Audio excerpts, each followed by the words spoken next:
Assalamualaikum. Panatua Zaesin akan melanjutkan perjalanan Sioyan Pavilion Bintang Jatuh, yang memasuki hutan pegunungan Bon reruntuhan zaman kuno. Sebelum nyimak alur ceritanya, like dulu dong dan subscribe channel YouTube Panatua Zaesin. Kita lanjut cuy, sambil minum kopi.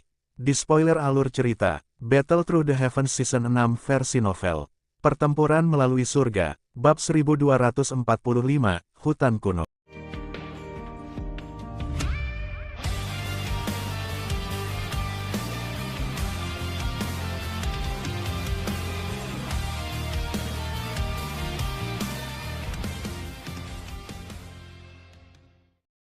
Proses menundukkan boneka iblis bumi jauh lebih lancar dari yang diharapkan Xiaoyan. Ini karena dia bahkan tidak menemukan jejak spiritual dalam tubuh boneka setan bumi ini. Situasi seperti ini juga menyebabkan Xiaoyan merasa sangat tersesat. Mungkin itu karena jumlah waktu yang tak terhitung jumlahnya telah mengikis jejak spiritual atau mungkin ahli kelas kuno Dou Sheng tidak memiliki banyak minat pada boneka-boneka ini yang ia buat secara acak dan bahkan terlalu malas untuk menempatkan bahkan jejak spiritual. Terlepas dari alasan apapun, ketika kekuatan spiritual Xiaoyan memasuki tubuh boneka setan bumi ini, dia menemukan bahwa dia telah menjalin hubungan dengan mereka. Proses ini tanpa kesulitan sedikit pun. Bahkan jika beberapa orang acak lainnya mencobanya, dia akan segera dapat mengendalikannya. Oleh karena itu, ekspresi Xiaoyan menjadi sangat aneh setelah menyimpan semua boneka ini ke cincin penyimpanannya. Matanya melirik ke arah pria tua berpakaian abu-abu, yang berdenyut sampai muntah darah sebelumnya. Dia diam-diam berpikir di dalam hatinya tentang apakah orang tua ini akan mendapatkan darah karena marah. Haruskah dia menyadari bahwa metode untuk melewati tempat ini begitu sederhana sehingga menyebabkan seseorang merasa tidak percaya. Anak kecil ini, dia benar-benar telah memuat boneka-boneka itu. Semua orang di alun-alun menatap Xiaoyan dengan tidak bisa berkata-kata sementara pikiran aneh itu muncul di dalam hati Xiaoyan. Itu hanya 2-3 menit tetapi 10 puncak boneka kuat kelas Dou Zong, yang bahkan bisa melawan 2 bintang Dou Zun dengan kekuatan gabungan mereka, benar-benar telah mendarat di tangan Xiaoyan. Untuk sesaat, ekspresi sejumlah orang menjadi sangat menarik. Rasa iri dan cemburu pada mata mereka tidak bisa disembunyikan. Boneka yang memiliki kekuatan setara dengan bintang 2 Dou Zun. Ini cukup untuk membangkitkan siapapun dimanapun dia menempatkannya. Orang-orang ini, terutama mereka yang memiliki dendam terhadap Xiaoyan seperti Lei Zunze, Bing He Zunze dan yang lainnya, merasa iri dan tidak mau menyerah pada situasi tersebut. Semakin kuat kekuatan di sekitar Xiaoyan berarti ancaman terhadap mereka akan semakin besar. Xiaoyan hanya melirik sekilas dan terpaku menatap ke depan menatap orang-orang ini. Tidak peduli bagaimana orang-orang ini memandangnya dengan tidak suka, mereka tidak akan berani menyerangnya di sini. Motif perjalanan mereka ini adalah skill Dou kelas Tian dalam sisa-sisa. Beraninya mereka terlibat dalam pertempuran hidup dan mati dengan kelompok Xiaoyan sebelum mereka mendapatkannya. Berderak, segera setelah Xiaoyan menyimpan ke-10 boneka itu ke dalam cincin penyimpanannya, pintu batu tertutup rapat mengeluarkan suara mekanis yang berderit. Pintu batu tebal yang tebal itu juga perlahan terbuka untuk memunculkan sebuah lubang. Aura kuno yang sunyi perlahan-lahan mengalir keluar mengikuti pembukaan pintu batu secara bertahap. Hal ini menyebabkan cukup banyak orang yang mengadopsi ekspresi serius. Item dari zaman kuno cukup menakutkan bagi sejumlah orang. Setelah melihat pintu batu yang terbuka, sosok Xiaoyan bergerak dan dengan lembut melayang ke belakang. Setelah itu, dia sekali lagi kembali ke posisinya dari sebelumnya. Sudut mulut cukup banyak orang bergerak-gerak saat melihat tindakannya ini. Mereka diam-diam mengutuk, anak nakal licik, di dalam hati mereka. Jelas bahwa Xiaoyan tidak ingin menjadi orang pertama yang memasuki sisa-sisa misterius ini. Pintu utama perlahan terbuka sepenuhnya dan suara berderit juga perlahan berhenti. Semua orang di alun-alun saling memandang. Namun, tidak ada yang memimpin untuk masuk. Xiaoyan mengabaikan keheningan di alun-alun. Dia menggosok cincin penyimpanan dengan jarinya. Senyum di sudut mulutnya cukup cemerlang. Tidak disangka dia mendapatkan harta karun seperti itu setelah baru saja memasuki sisa-sisa. Ini dianggap keberuntungan. Terkadang ada beberapa ahli yang akan bergegas dari luar alun-alun. Jelas, mereka adalah ahli yang telah menemukan rahasia jalur api. Setelah melihat semakin banyak ahli berkumpul di tempat ini, para ahli dan faksi yang pertama datang menjadi sedikit tidak sabar. Pada saat kemudian, akhirnya ada seseorang yang tidak tahan lagi dan berjalan perlahan ke pintu batu. Untungnya, tidak ada tangisan menyedihkan yang muncul kali ini. Semua orang tiba-tiba menghela napas lega setelah melihat bahwa tidak ada yang terjadi pada kambing terdepan. Ayo pergi. Xiao Yan tersenyum tipis. Dia menjerit pelan saat kakinya menginjak tanah. Tubuhnya berubah menjadi bayangan hitam yang memaksakan sisa-sisa di belakang pintu batu dengan kecepatan seperti kilat. Dokter peri kecil dan yang lainnya dengan cepat mengikuti di belakangnya. Orang yang licik ini, cukup banyak orang yang mengutuk dalam hati mereka saat melihat Xiao Yan segera bergerak setelah melihat bahwa tidak ada bahaya. Mereka juga dengan cepat menggerakkan tubuh mereka dan meningkatkan kecepatan mereka hingga maksimal. Semuanya membanjiri aula besar seperti banjir udara. Kelompok Xiao Yan dengan cepat masuk. Dalam sekejap mata, mereka sudah memasuki pintu batu. Setelah itu, kecepatan mereka dikurangi. Mata mereka tercengang saat melihat pemandangan yang muncul di depan mereka. Hal yang muncul di depan mereka adalah aula yang sangat besar. Seseorang akan merasa sangat kecil ketika berdiri di aula besar ini. Semua orang melihat sekeliling mereka dan menemukan bahwa ada cukup banyak koridor di sekitar aula besar yang meluas ke lokasi yang tidak diketahui. Pada saat ini, sudah ada beberapa faksi dan ahli yang menyerang. Mereka mulai berpisah dan bergegas menuju jalur itu.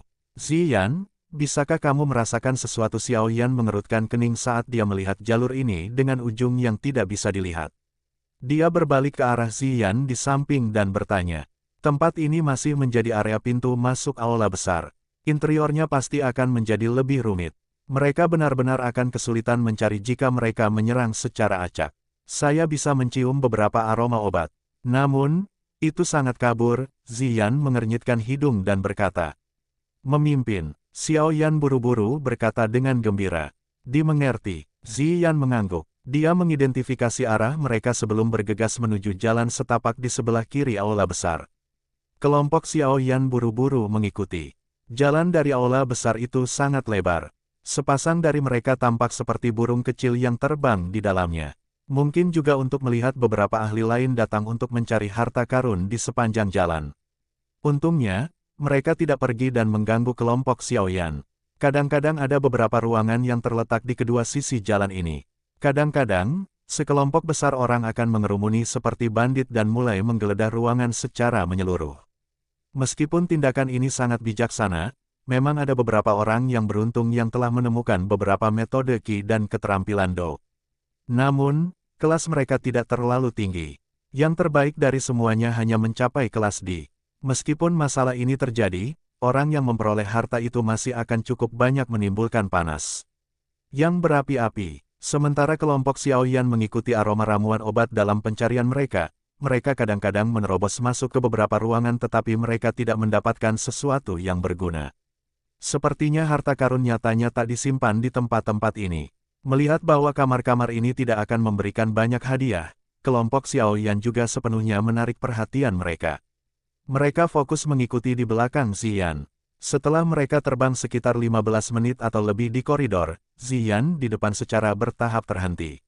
Kelompok mata Xiao Yan langsung terlempar ke depan setelah melihat Ziyan terhenti. Ada pintu batu yang sangat kuno di tempat itu. Sejumlah besar lumut telah memanjat pintu batu, memungkinkan seseorang untuk merasakan berapa lama telah berlalu. Tempat ini memiliki aroma bahan obat yang paling pekat. Kemungkinan disinilah bahan obat disimpan. Saya ingin tahu apakah mereka menjadi manja setelah bertahun-tahun.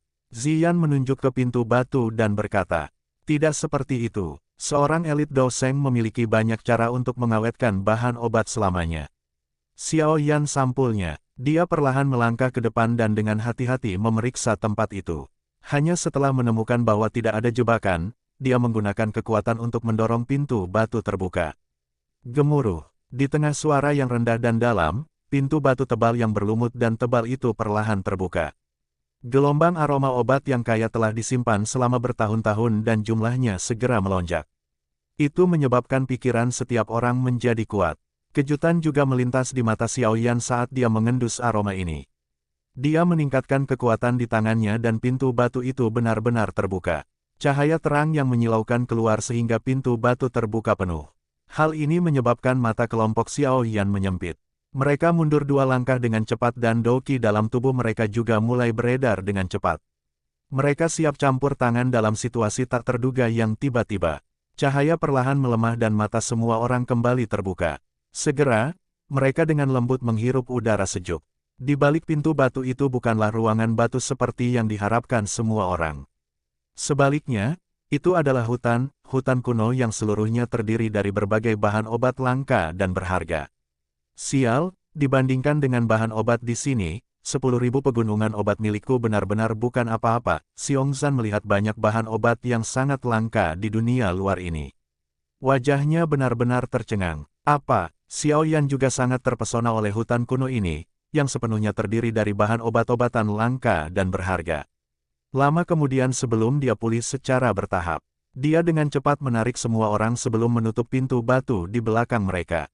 Meskipun dia tahu bahwa ini tidak terlalu berguna bagi para bandit seperti rekan-rekannya, ini setidaknya akan menyebabkan beberapa orang melewatkannya. Cadangan bahan obat yang menakutkan pasti memiliki daya tahan yang tidak bisa dilawan oleh beberapa faksi. Wah, tempatnya bagus sekali. Mata Ziyan tampaknya memiliki bintang kecil yang tak terhitung jumlahnya di dalamnya saat ini. Dia menyembunyikan air liurnya dan akhirnya melompat tanpa dapat dikendalikan.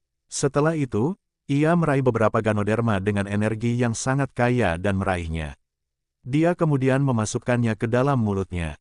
Bahan obat di sini memiliki energi yang sangat padat setelah tumbuh selama bertahun-tahun. Ini makanan yang enak untuk Ziyan. Meskipun rasanya sedikit lebih rendah sebelum menjalani penyembuhan Xiaoyan, energi yang kaya mampu memungkinkan Ziyan untuk menghilangkan rasa itu. Xiaoyan merasa tidak bisa tertawa atau menangis saat melihat tindakannya ini. Menatapnya melingkari sekeliling dan dengan paksa menahan dorongan untuk menempatkan semua bahan obat di hutan ini ke cincin penyimpanannya. Dengan lambaian tangan, dia berjalan menuju bagian dalam hutan. Saat ini, tidak banyak waktu baginya untuk membawa semua bahan obat ke sini bersamanya. Ayo pergi dan temukan buah bayi jiwa dulu. Kelompok dokter peri kecil mengangguk. Setelah itu, dia menarik Ziyan, yang terbaring di dalam tumpukan bahan obat dan menolak untuk bergerak naik. Selanjutnya, mereka mengikuti Xiaoyan dan masuk ke hutan kuno ini.